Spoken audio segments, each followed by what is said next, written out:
আজকের হাঁসের মাংস রান্না করব। দেখো এই যে হাঁসটাকে এবার গরম জলে দেবো। জল গরমটা হয়ে গেছে বেশটা। এবার হাঁসটাকে গরম জলে দিয়ে দেবো। এভাবে উল্টে পাল্টে কিন্তু ভালো করে লোমগুলো তুলে নেব।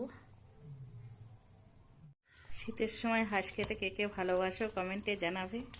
দেখো হাঁসটাকে কিন্তু খুব ভালো তেল হয়েছে, খেতে ভালো মজার হবে।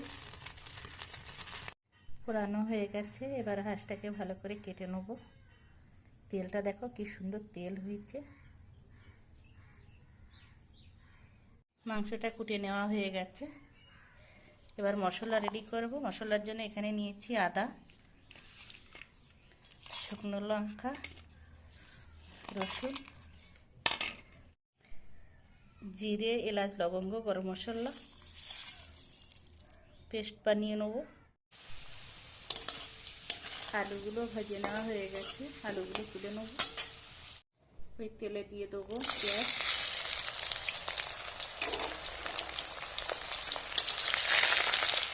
পেঁয়াজের কাঁচা গন্ধ ছিঁড়ে গেছে। এবার দিয়ে দেবো টমেটো।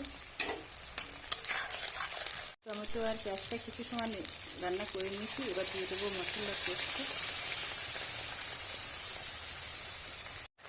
বেশ কিছু সময় মশলাটা কষিয়ে নিয়েছি। এবার দিয়ে দেবো ধনিয়া পাতা,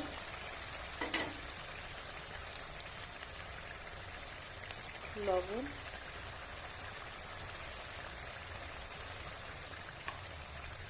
হলুদ গুঁড়ো, দিয়ে দেবো চুই ঝাল,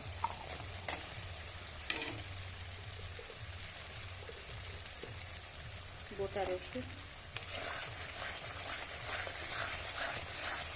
মশলাটা ভালো করে কষিয়ে নেওয়া হয়ে গেছে, তেল ছেড়ে গেছে। এবার দিয়ে দেবো মাংস।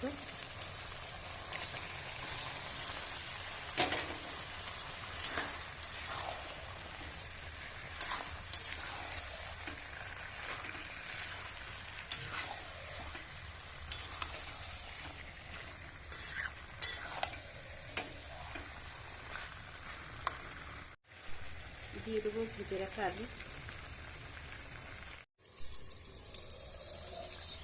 ঢাকনা দিয়ে ঢেকে ঢেকে কিন্তু মাংসটাকে ভালো করে সময় নিয়ে কষিয়ে নিতে হবে। মাংসটা কষিয়ে নেওয়া হয়ে গেছে, এবার জল দিয়ে দেবো।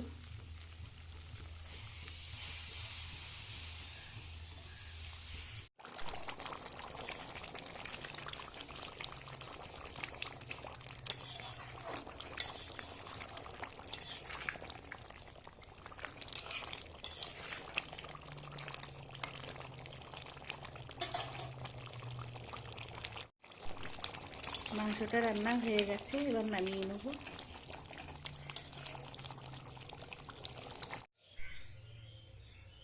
দিয়ে দেবো জিরে, ধনে, গরম মশলার গুঁড়ো।